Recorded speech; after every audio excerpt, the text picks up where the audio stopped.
My advice to people who are like, I want to jump into something new, I'm going to try something new. Absolutely 100%. I would always recommend we have one turn in this world. Go for it. Just jump in. What's the worst thing that can happen? Are you at a crossroads in your career or in life? Well, don't worry because life's next chapter is waiting. This is the Second Act Success Podcast. I'm your host, Shannon Russell. I'm a television producer, turned boy mom, turned business owner, podcaster, and career coach. If you are looking to start a new career or begin a fresh chapter in life, then get ready to be inspired with stories of women who have done just that.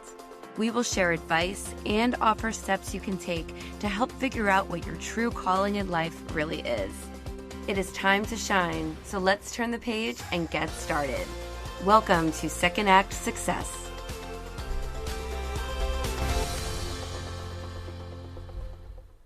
Welcome back, my friend. Today, my guest is Katina Turner. Katina and I worked together many years ago at MTV. She was a producer for the iconic series House of Style, which was known for blending the worlds of models and musicians for the channel. She shares hilarious stories of celebrity encounters, as well as her experience hosting some on-camera fashion segments for the show. Katina's second act occurred when she left the lights of New York City and moved to North Carolina with her husband. She has since spent years as a business owner, running various apothecaries and boutiques, bringing her big city fashion style to small-town Asheville. This is my friend Katina Turner and her second act success story. Katina, it's so great to have you. Shannon, it's so great to see you. Thank you so much. Absolutely. We worked together, 20 years ago at this point? I don't even want to say About 20 years ago. Yeah. So long ago at MTV. I've gone on to do a bunch of different things, and you've gone on to do so much. I can't wait to hear all about what you've been up to. But let's start with your journey from college and after that. How did you kind of break into the real world, should we say? It's funny. When I was younger, when MTV first came out, my brother and I, who's 5 years younger than me, we were watching MTV, and there was a video on by the Tubes, and the song was She's a Beauty. And I don't know if you remember this video, you're probably too young, but it was very sexually charged. In today's terms, it would be so tame, but back then it was like, whoa, like, I can't believe we're seeing this on television. My dad happened to come downstairs and see us watching it, and he was like, no, MTV, you guys are banned. You may not watch this channel anymore. And at that moment, I was like, oh no, my friend, I'm going to work there someday. And I will never forget that. I sort of set my sights on that, and I didn't know how I was going to get there. I didn't even know what MTV was. Like, all I saw were videos, and I had no idea if there were jobs, but I was like, I'm going to do that. Fast forward many, many years later, I go to school in upstate New York, didn't know what I wanted to do. I somehow got myself into a media class, and I had this great professor who happened to have some kind of contact at MTV. He was such a great teacher to me, and I just felt like the luckiest person in the world that I went to this school, chose this media class just because it was like, I don't know, media seems easy. There's no math involved, so I'll take it. Ended up with him doing our first television station at the college, and I was one of the hosts and one of the producers. And I said, I would love to try for an internship at MTV. And he said, oh my gosh, the most coveted internship at this school. Like, you're never going to get it. All of my classmates, we were all applying for it. A friend lent me some money to buy a DKNY suit that I got at Macy's in New York. And I went and had my little interview, and I got the internship. And I can't tell you how happy I was. It was a little bit of, oh my gosh, a middle finger to my dad, because you said I couldn't watch this channel, and I was like, I'm going to work here. You know, I'm from this like lower middle class family on Long Island that, you know, everybody that I knew just kind of didn't do much. And so I just felt like I was on top of the world. Gratefully, I did my internship my very last semester at school. When I was done, and as you know, they tend to hire interns if they're good, because it's like easy. They already know kind of the place. And as an entry level job, it's just easy to take those interns and make them employees. I was answering phones for Dave Sorolnik, who was the president of MTV News, and Kurt Loder. at the same time, which was a trip. I bet. Uh, Oh, how exciting. oh my gosh, some of the calls I received, I wish I had kept notes. That's my big regret. And for anybody out there, like one of my big pieces of advice is just keep notes, write down your stories, take those pictures. If nothing else, just to remind you of all the cool people and things that you did, met, talked to, got Yes. advice from, whatever. Did you have musicians call? I Oh, feel like yeah, Kurt would have had, yeah. all the time. And it's like, oh, it's Dave Grohl on the phone. Oh, Kurt, Dave Grohl's on the phone. Like, just Oh my God. Yeah. crazy, crazy stuff. And so I'm sitting there answering phones in my little cubicle, and Elisa Bellatini, who was the executive producer, creator, and producer of House of Style, came by and she liked the way I looked, which was a big thing for her because she was in fashion, and asked me what I was doing. And I said, I'm an intern. And she asked me to come work for her and be her assistant. I about died a second time because my whole life, my dad was in fashion. He worked for Saks Fifth Avenue in New York, and he was in charge of the men's floor. And I remember, this is going to date me so much, but Phil Donahue used to have a morning show, and my Yes. dad was on Phil Donahue talking about men's trends. My mother worked for Estee Lauder. Makeup was always home, skincare always came home. My dad always talked about clothes. So fashion and beauty were just sort of part of the conversation my whole life. And when the executive producer of House of Style, which I had watched before I worked there, asked me to come interview and be her assistant afterwards, I thought I'd made it. Like it was everything I'd ever wanted in my life. You were always, and you still are, so stylish. You're so put together. So was that it? She just liked the way you were dressed that day, the way your hair was Yep. that day. Yep. At MTV at that time, we were all really young and silly and crazy. And at sometimes that was good, but there were times when you had to be professional. And I think she saw some professionalism in me and also a little bit of style. She was both very, very professional and very serious and very stylish. So I think it was just a moment in time, Lucky and she moments. just plucked me out of that desk and put me in another desk. How is House of Style? It's come back at different times. I worked on the remake of it, and I want to say it was like 2013. They were trying to bring it back, and it didn't really take off. But it's always been around, so classic MTV. Can you tell us how it was in the very beginning when you were a part of it? Well, when I was a part of it, Cindy Crawford was still the host. And that was incredible. I mean, it was the time of supermodels. It was Naomi and Christy and Cindy and Linda and the hairstylists and the makeup artists who were celebrities, Kevin Aquan and Orbe and Garen, and the fashion shows like Todd Oldham and Isaac Mizrahi, Anna Sweet. It was the height of fashion in the world, in my opinion. It was everything. It was the music. Oh, I get chills now just thinking about that time and all the great things I got to see and do. It was hard work, but it was the most amazing time. We got to interview and do fun things with so many artists, actors. We took Jon Stewart backstage with Kate Moss at a fashion show. That was hilarious. We went shoe shopping with Sheryl Crow because House of Style was such a small little production. And we went through a lot in that time. We've all remained fairly close, and that's really nice. Right, because you can talk about those moments and just reminisce kind of like we are today for such a special time. And don't you wish it was still around? I wish it was still around. I don't watch the channel. I have not turned it on. I can't even tell you how many years. That's so It's so different. different. We were just running through the halls. Like we were kids in charge of multi-million-dollar productions and getting it done and figuring it out. And it was magic. Best years ever. It was right before smaller production companies started coming about, and it was easier to outsource. In my opinion, that was the downfall of the camaraderie that we all had. Other production companies that didn't know our style as much were creating the content, and there was just a disconnect. I totally agree. It felt like, oh, this is the end. This is not going to be the way it used to be. Things have changed, but still, some of my best friends are MTV people from back in the day too, which I think is such a testament to all that we all went through. All the crazy stories, Absolutely. all the traveling. You'll never recreate it. It was just Nope. so Nope. special. Did House of Style ever do any spring breaks? I think they did. We did do some spring breaks. We went down to Jamaica, and there was one particular spring break we were doing a fashion show. We had kind of done this spinoff called Fashionably Loud, where we would have like a runway and bands. It was just like the final melding of models and music. Like you always knew back in the day, models always dated musicians, Stephanie Seymour, Axl Rose, Helena Christensen, Michael Hutchinson. But this was it on stage, on TV. We did something with Coolio, and I'm backstage. And this point, I'm acting as a stylist. And Coolio brings his jeans to me and he says, I need you to spit crease these. And I was like, I'm sorry, sir. I don't know what that means, spit crease. He's like, you spit on them and then you iron them. And I was like, okay. I've never heard of that. So he was like, spit crease these. And I was like, I guess that's like, if you don't have starch, you spit on them. So funny. Here's a funny story. My boss, Elisa Bellatini, says, we're going to find tons of spring break models to put in these amazing bathing suits that we have and walk the runway.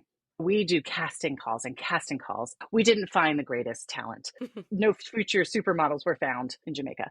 And so my boss is like, well, strap a bikini on and like, you're going out there. And I was like, oh my gosh, I'd been like indulging in everything Jamaica had to offer. And then I had to put on a bathing suit and walk the runway. It was awesome and unforgettable. But one of the funniest things about it is many, many, many years later, my husband is now a politician. He used to work for MTV and now he's a politician. And somebody dug up that video of me on the runway to try to use against him as he was campaigning his first time. And yeah. And Brian's like, what? I have a hot wife. What's the problem? This is not going to hurt me. Right. And this is her job. She had to go on or the show wouldn't have. The show wouldn't have gone on. Anyway, it's a fun thing to have to show my daughter. You're sitting here styling Coolio and whoever else backstage, and then they're like, you got to get out there in a bikini. I am genuinely a very insecure person. So at first I was like, no. And then there was something in me that said, oh, just do it. Who's going to see this in 20 years? People saw it in 20 years.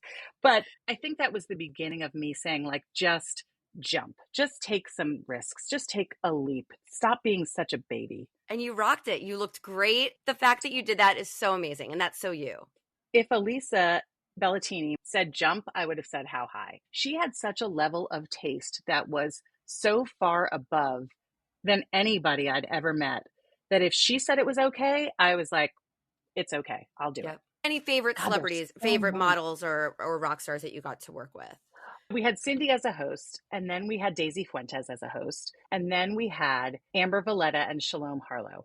And they were the it models of the time. I mean, they were just everywhere. Covers of Vogue and Bazaar. We ended up going to the Bitter End Yacht Club in the Virgin Islands. We just had the best time swimming and having fun. One of those times where really special things happened in production that you'll never forget. Those shows, those moments in your life when you're just like, I will never forget this time. After that, we had Rebecca Romaine, Stamos at the time, and she was a blast. And that was the crew and the group that we really connected with. The straw that broke the camel's back for me at MTV was I was in my 30s, which I thought was very, very old and very mature.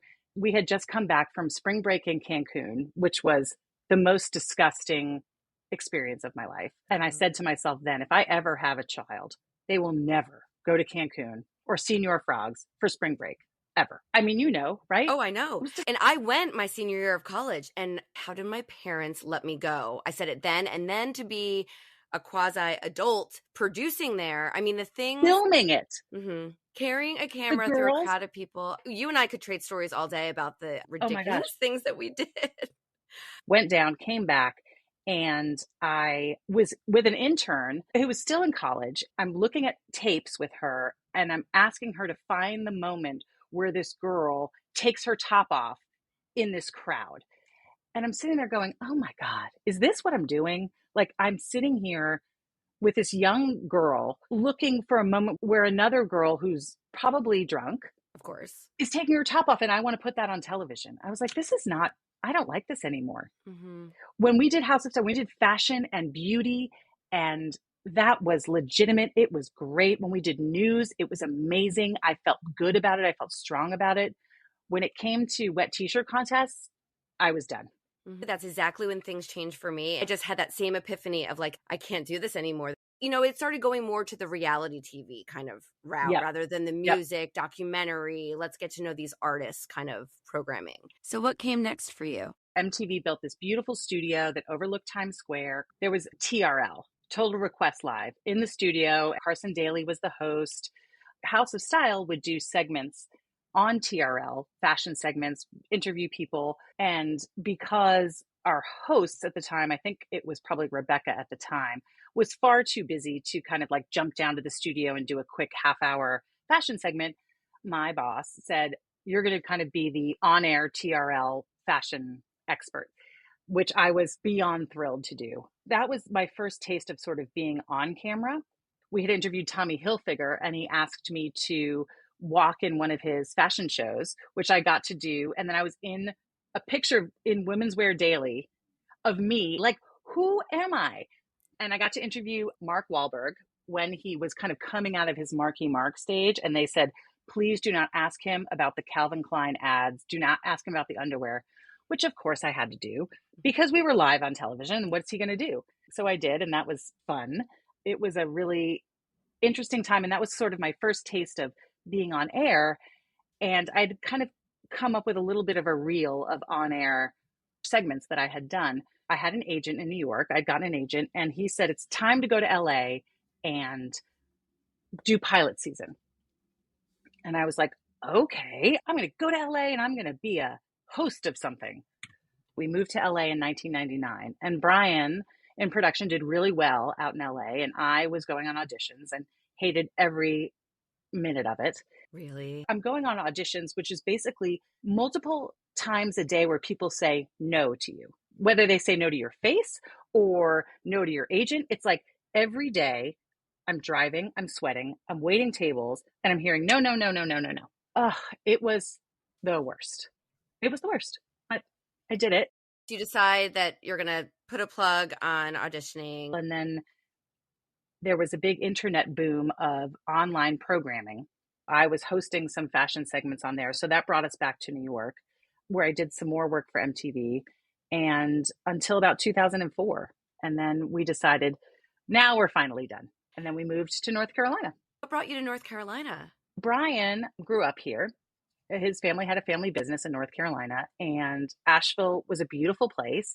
We were both sort of done with production. We felt like we had done everything we wanted to do. And his dad was getting ready to retire, and we thought, this could be nice. We'll live in a beautiful town and we'll be able to travel, and I'll figure out something to do. The advantage I think I have about being able to change and morph is that also my husband, Brian, has changed and morphed. He went from an MTV production person, and then he worked in his family business, which was a parachute manufacturing company. Then he went to go work for the university system, where he found out how the university system is being stripped of funds. And he said, I'm going to dig into this. And it turns out that it comes from the state legislature. So he decided to become a politician and make change. Now he's in his fourth term as a Democrat, as a representative from North Carolina. He's incredibly successful, and hopefully he's going to run for higher office. And you can change your life and you can change your path no matter how old you are. You can start in one place and end up in another place, and it all informs the next step. And as long as you learn and grow and take information from the prior step, you will be successful in however you define success. It's different for everyone. You got to look inside to figure out where you're going, I guess, what your future holds. In Asheville, I decided to bring a little bit of New York here, in that I kind of went back to my fashion and beauty roots and opened an apothecary, Turner and Company Apothecary. Because of MTV, I had made a lot of friends in the beauty industry. So I called them up, and we had amazing success with this little apothecary in Asheville with brands that you couldn't get anywhere near here, like Kiehl's and Laura Mercier, big, big brands that you could only get in major cities. And we had them in our little town of Asheville. The problem is there was a very small group of people in Asheville that really wanted that kind of thing, or knew about it, or cared about it, because at that time it wasn't a very cosmopolitan city. It was a small North Carolina town. I learned a lot. I'd never owned a business. I'd never had to deal with taxes, Secretary of State, all kinds of ordering, bookkeeping, any of those things. I was a television producer. I worked for a company, and all of those sort of things were just taken care of, and I focused on my job. And this was me now building something out of nothing. It worked for a while, and then I got pregnant, and I said, you know what? I'm going to focus on being pregnant and having a baby. And so I closed down the store. I want to concentrate on my daughter. And I realized quickly after that that I am not cut out to be a stay-at-home mom. It just didn't work for me. I need to be working, I need to be busy. And as much as I wanted to be that mom that made her own baby food and went to all the play dates and the music classes and all of those things, it just wasn't in my DNA. And I was feeling sad. I didn't want her to, as a baby, feel that sadness. So I decided to kind of go back to work. I opened another store with a partner, and it was also a beauty apothecary in a slightly different neighborhood. And now I had a partner, so I felt like I could balance, I could be home a little more and not work all the time. You had the product contacts and the Right, startup must have been easier. exactly. And my business partner had a similar business in Charlotte, North Carolina. So it was like sort of fusing these two beauty stores in one. And that worked for a while. And then I decided, not only am I a person that can't stay at home, I'm also a person that can't have a business partner. There are things you learn about yourself, and you have to, sometimes it's trial by fire. And I thought we would be great partners because we were good friends, and it turns out that we are not. So we dissolved the partnership, and I decided to once again move to a different location in town and open an apothecary, but also a hair salon. Here's where the advice comes in. There's a lot of things you can learn on the go. There's a lot of things you can just figure out. But when it comes to something specific like running a hair salon and not being someone who was a hairstylist, where you hadn't already worked in the industry and know the conversations, the nuts and bolts, like how things work, it is very difficult to run a company on your own when you don't know the business. I knew how to be in fashion. I knew how to be in beauty.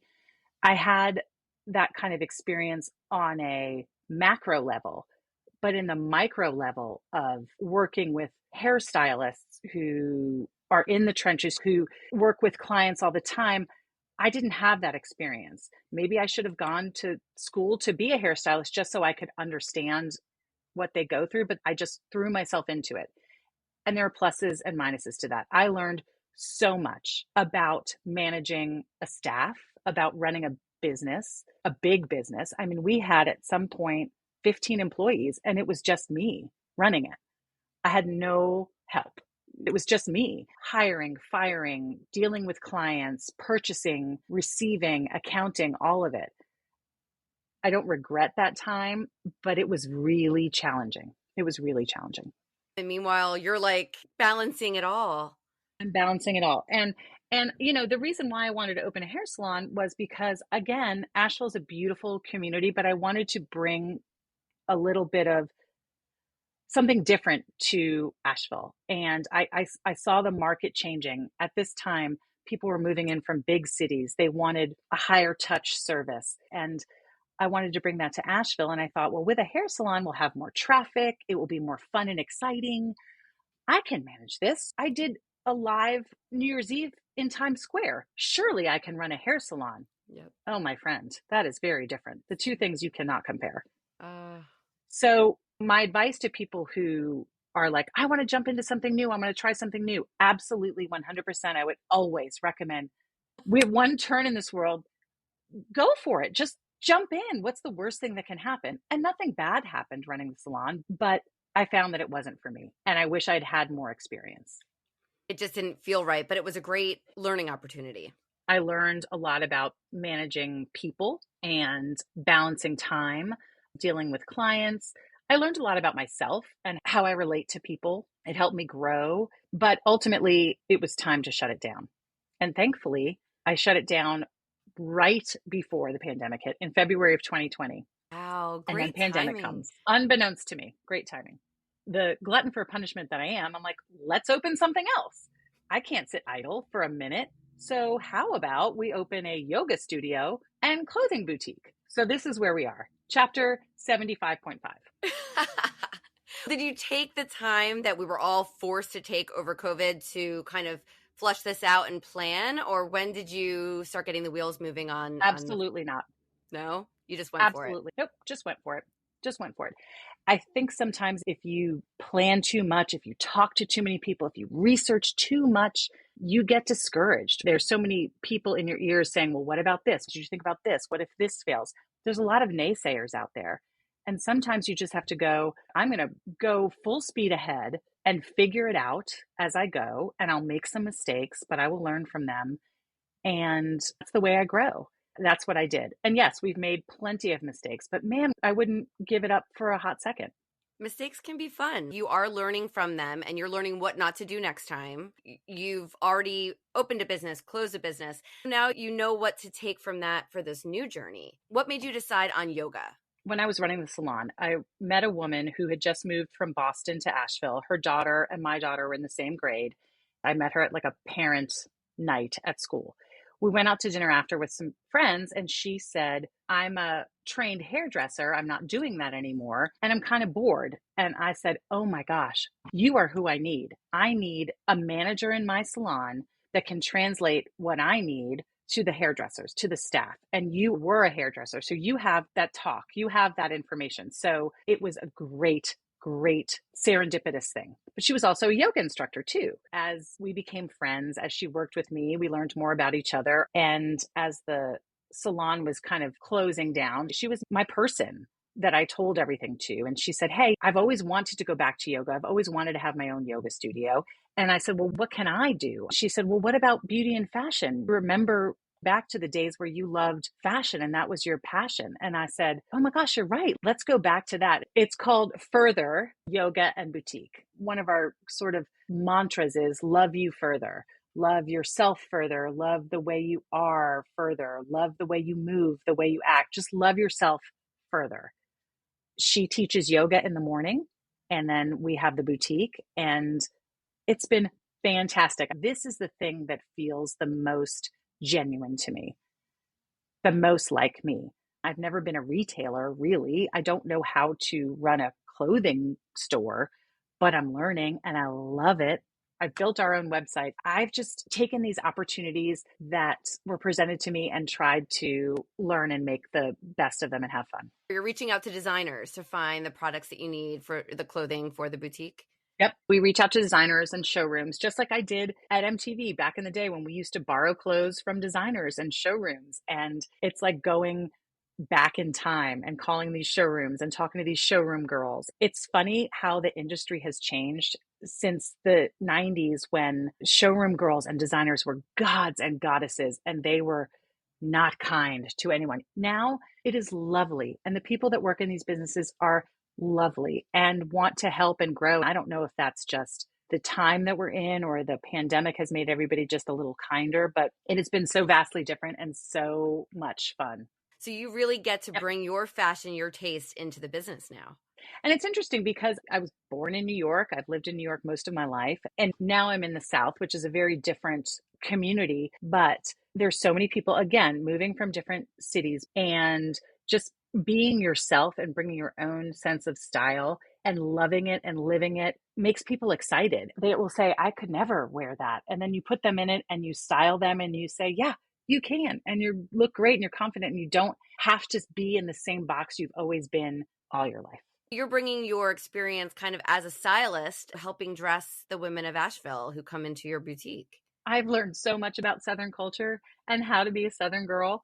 It's incredible. And I am so grateful that I took all the risks and chances and moved and picked up and did all these things that I've done all these years because I've learned so much. And I've met so many people that are so scared to make a change. And I understand it, but I feel for them because I think, God, there's so much out there. And if you'll just let go and try something, you may fail, you may have little fails, but in those little fails, like truly, it sounds so trite, but you learn and you succeed and fun. Life can be really fun and exciting if you step out of the box and try something new.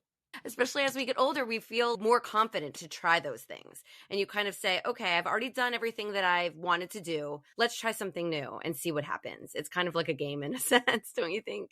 It's a game and we can all play it and try on a different hat, try on a different dress, do something new. But I have to say, it's funny. I was listening to one of your other podcasts, and one of my pieces of advice is never burn bridges. This is a small world. It is an incredibly small world.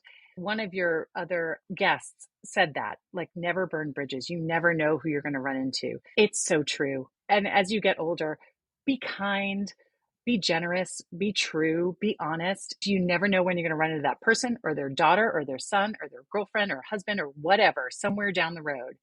Be open to meeting new people and be good. You're reaching out to contacts that you knew 20, 25 years ago, saying, hey, I worked with you back at MTV. Can I talk to you about clothing for my boutique today? Right. How cool is Right. that? I reconnected with a friend, Cameron Silver, who many, many years ago, when I moved to LA and I was helping a friend who was a stylist, Cameron was just starting his business as a luxury consignment curator. Cameron's now owned a store called Decades in Los Angeles for years. I called him up, we reconnected. Now Cameron and I have been traveling all over the country together. We have some of his pieces in our store. He and my husband are great friends. Like, this is someone I knew in 1999, but we reconnected and now we're great friends and doing things together. And that's important. I didn't know then who he would become. He didn't know who I would become, but we were friends and we made a connection. That's something that I feel is so important, is to be genuine friends with people versus trying to see where a friendship can take them and fast track, manipulate a situation. That will fail every single time. It will fail every time. If you make genuine connections and genuine friendships with people, it will benefit you both in the future. I totally agree. Even with this podcast, reaching out to you and other people that I've known throughout the years and having them say, yeah, I want to come have this conversation with you, I think is so special. If I did something to offend you 20 years ago, you're not going to want to chat with me today. I'm not going to say that like I'm perfect. Like, I was riding my high freaking horse back then. Never. I adored you and I still adore you. I just love that you can kind of pick up with people that you have relationships with and have these really nice heart-to-heart conversations and learn from them. Because you're right. If I open a boutique tomorrow, guess who I'm calling? I'm calling you. It's a testament to you that you get all of these friends of yours, these old friends, these connections that you maybe haven't talked to in a million years, that still are so excited for you and excited for your success and excited for your next venture. And that's a testament to the kind of person you are. And that's who I'm trying to encourage my daughter to be, who I want my friends to be. Those are the kind of friends I want. You just want to be your best self. Yeah. Life is fun. You take care of the clothing boutique side of the business. Business partner does the yoga side of the business. How is that relationship going? Karen, my business partner, is like this little tiny rock star yoga instructor. She's awesome. That's her wheelhouse. But when it comes to the boutique, I definitely steer it, but I love that she enjoys it so much and that we're starting to do so many things together. We're only 1 year into our boutique, really. We're both learning at the same time how to run a boutique and how to run this kind of business. And it's exciting to do it with someone you genuinely like and love and who's interested in learning. And we can have conversations about our clients and how we want to bring the best to our people and how we're going to manage certain situations. Whereas in the past, I thought I was not a person that could have a partner. I understand now I'm a person who just needs the right partner, and I have the right partner now. So it's great. And we've got a lot of fun things on the horizon. We've gotten a lot of interesting inquiries lately. So we're excited for whatever the next chapter is going to be. I'm excited to see how it continues to grow. Yeah. Me too.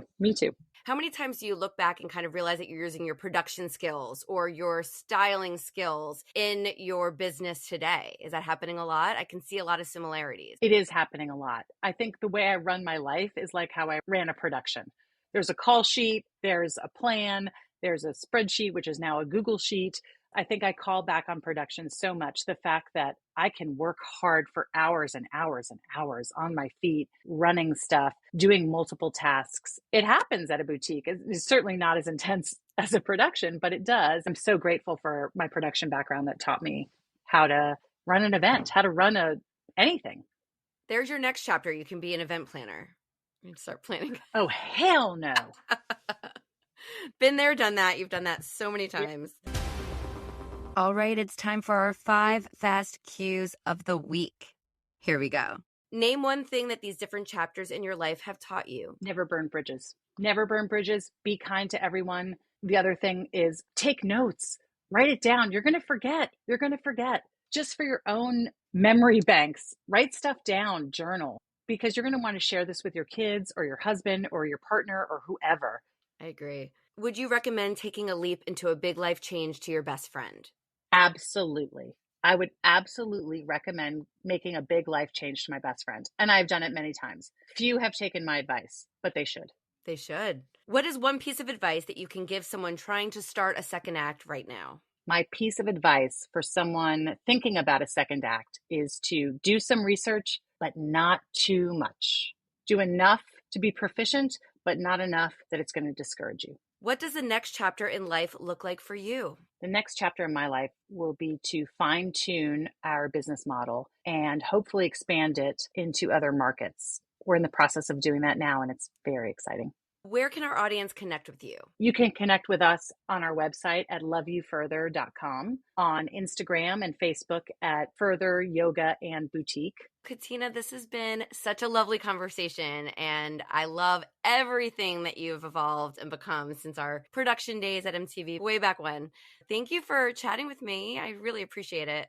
Thank you so much. I'm honored to be on your podcast, and I am in awe of you. I'm bowing down. Oh, thank you. Right back at you, really. Thank you so much. Katina has been through some ups and downs over her vast career, but what really stood out to me over this conversation is how even though she was closing a business and opening a new one, closing a business and opening a new one, she never viewed it as a failure, but rather as an opportunity to learn and to grow. She kept going, trying new business ventures until she truly found one that suited her. This is a lesson for us all to really take to heart. Because it's easy to go out and start a business. It's easy to take a leap into a new venture, but these might not work out the first time. It's important to plan, to learn, to really get to know yourself so that you can find something that fits you. It's okay to fail the first time, but you have to keep going. There's something out there that's perfect for all of us, and we are on a journey to find what that is. Thank you for joining us on this walk down memory lane. It was so special for me to be able to connect with my old colleague and friend, Katina Turner, and I hope you were able to gather some gems of advice from hearing Katina's story. Don't forget to check out the beautiful line of products that she offers on her boutique's website, loveyoufurther.com. Thank you for joining us. I hope you found some gems of inspiration and some takeaways to help you on your path to second act success. To view show notes from this episode, recommend a guest with a great story, and learn more about us, visit secondactsuccess.co. Before you go, don't forget to subscribe to the podcast so you don't miss a single episode. Reviews only take a few moments, and they really do mean so much. Thank you again for listening. I'm Shannon Russell, and this is Second Act Success.